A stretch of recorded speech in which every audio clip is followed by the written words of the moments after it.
Week 15, shocking news and what happened in Africa. This week, the Kenyan President William Samoei Ruto was in Strasbourg, France at the European Parliament looking for support to push his agenda, the promotion of inclusive and effective international tax cooperation. His Excellency Ruto, like a man courting a woman, eloquently addressed the global challenges while urging the European to support his move for a more equitable and effective global tax system. And his audience gave him the standing ovation. They couldn't stop clapping. It was so contagious that one of my inside source, who wishes not to be identified, told me that the kitchen staff, the window cleaner, even the black French security guards at the gate were clapping. Probably President Ruto told his delegation, "Hawa watu mimi nawajua," you understand? However, the very next day, nearly all EU member countries voted against his resolution at the UN for a fair global tax regime. Basically, the EU told him, "Utajua ujui." President Ruto had the last laugh though, because his resolution was passed with 125 votes in favors, 48 against, and 9 abstentions. Anyways, in my village, they say every year millions of mosquitoes die because they think people are clapping for their singing abilities. The Federal Republic of Somalia became the 8th member of the East African Community on Friday. The outgoing EAC chairperson, Burundi's President Evariste Ndayishimiye, welcomed Somalia by announcing the decision to admit it under the accession treaty. The announcement was made at the EAC headquarters in Arusha, Tanzania, in the presence of the Somali President Hassan Sheikh Mohamud, who expressed his deep gratitude and hope for a brighter future. Now, this is a quick reminder of the EAC countries. They are Tanzania, Kenya, South Sudan, Burundi, Rwanda, DRC, which joined in 2022, and now Somalia, with a population of 17 million and has the longest coastline in Africa, stretching over 3,000 kilometers. Listen, Somalia brings the EAC potential markets to more than 300 million people. However, member countries of the EAC community must seriously begin to apply some of the policy of the organization, because a lot of these policies are on paper and they are left on paper and they are not yet applied in real life. Anyways, karibu Somalia.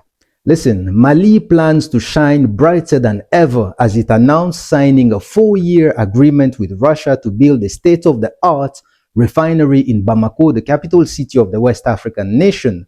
The refinery will have the capacity to process 200 tons of gold per year, making it one of the largest in the region. Gold is its most valuable export product and a key driver of its economic growth, according to the mining ministry. The project aimed to strengthen Mali's control over its own gold production and ensure that it benefits from its own resources. According to the finance minister, Aluseni Sanu, this will enable the country to oversee and regulate all aspects of gold production from extraction to export, adding that this would also facilitate a transparent and efficient revenue collection process, as the government would be able to apply taxes and duties more accurately. This would also definitely create jobs for the Malian people and boost the local economy. The Malian government has diversified its international partnership and has shown the world its ambition to become a major player in the global gold market and use its own natural resources to foster its development and stability. This is music to my ears. Alright, the European Union has sent 42 observers to DRC to monitor the election process in the country. The group of observers arrived in the country on November 17 and is led by a Swedish woman called Björk, who is a member of the European Parliament. Anyways, these observers will be sent to the 17 of the 26 provinces of the vast Central African nation. Björk told reporters in Kinshasa that these observers will be the eyes and ears of the EU on the ground, while urging respect for freedom of expression and assembly, as well as rejection of violence and hate speech. The election scheduled for December 20 will see President Felix Tshisekedi seeking a second term in office amid allegation of fraud in 2018 polls. The EU mission will be reinforced by 12 more observers for a shorter period and will have between 80 to 100 people on the ground on the day of the vote. A delegation of 7 of members of the European Parliament will also be present. I mean, what a privilege to have the owners of democracy come to tell you if it was well done or not. The former president of Guinea, Alpha Condé, who was deposed by a military coup in 2021, is facing new charges of treason, conspiracy, and illegal possession of arms, according to a letter from the justice minister. Mr. Condé has been in exile in Turkey since his overthrow, but he's already being prosecuted for corruption, murder, torture, kidnapping, and rape. The letter addressed to the public prosecutor of Conakry, the capital city, said Mr. Condé and a blogger who supported him had tried to obtain weapons and ammunition. However, the letter did not provide any details about the weapon or their intended use.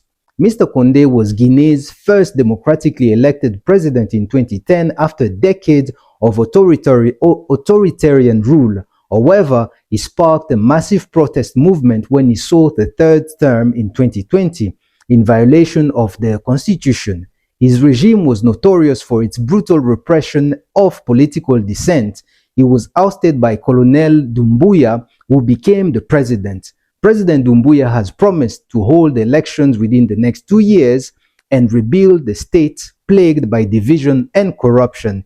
He has also launched a crackdown on Mr. Condé allies and associates. You'll love this one. The Malawian government has announced its cutting-edge solution to curb youth unemployment, and the solution is to send them to someone else's promised land while removing its youth from their own promised land. But we just hope that these youth will not be exposed to human rights violations such as discrimination, exploitation, or abuse that are rampant in the Israeli agricultural sectors, especially amongst migrant workers and refugees. I mean, think about it. This is perfect timing to send African youth to that region of the world, considering the current climate. However, the government has assured Malawians that its youth will be safe because they will be working at a certified and approved location classified as fit and safe environment. But I'm just wondering if the rockets coming from the colonized territories have also agreed that it is safe for our young Africans to go there and work. Just wondering. Anyways, the government has also assured that the youth will have a medical insurance and a repatriation arrangement, which is very generous when you think about it, considering that they have failed to provide adequate healthcare or social services to Malawians at home. However, this particular issue is not unique to Malawi, so let's continue. These young Malawians have been handpicked from various parts of the country, and the government has assured that they will not be involved in any other activities but farming, like for example, not participating in a collective punishment of the Palestinian people. Let's hope not. But here is a good one. The government hopes that this program will boost its foreign exchange. How? Well, because the portion of these youth salaries will be remitted to the personal account in Malawi. However, they have not disclosed how much the youth will be paid or how much will be deducted for their living cost in Israel, which Israel is one of the most expensive countries in the world. I hope what they will leave them with enough to be able to survive.